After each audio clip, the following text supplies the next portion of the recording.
Subukan mong tanggalin yan! Sige, alisin mo! Kung hindi mo alisin, ako ang gagawa!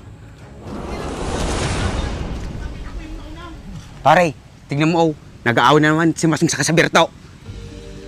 Matagal na nga siya hindi magkasundo sa patubig yan. Pare, tawagin mo si Kapitan, awatin ko sila.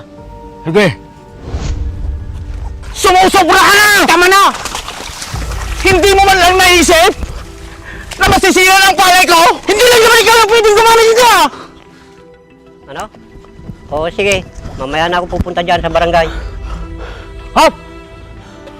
Oh, bakit, Ben? Si Masong! Asawa si Berto! Nagkakawin sila dun! Dun! Ano? Ano yung sinasabi mo?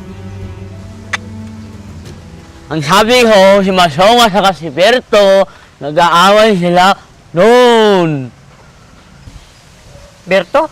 Tsaka si Masong? Anong nangyari? Anong nangyari sa kanilang dalawa? Nag-aaway sila doon, Hop! Ano? Silang dalawa nag-aaway? Hop! Hala! Bitawan mo nga ako.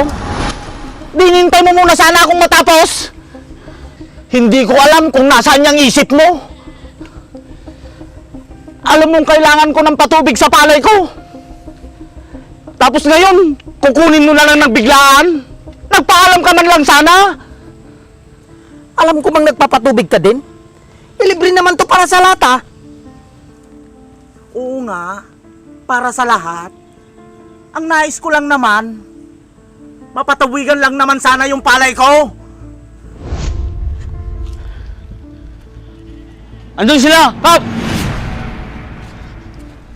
Eh, kunting tubig lang naman yung hinihingi ko, ah. Ano ba yan? Masong, Berto? Hindi ba kayo nahihiya? Ang tatandaan nyo na. Nakikita kayo ng mga kabarangay natin. Para patubig lang, nag-aaway pa kayo. Ginawa ito para sa lahat. Hindi para sa iisang tao lang.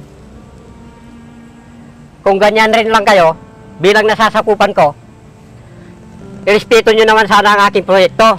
Dahil ito, para sa lahat.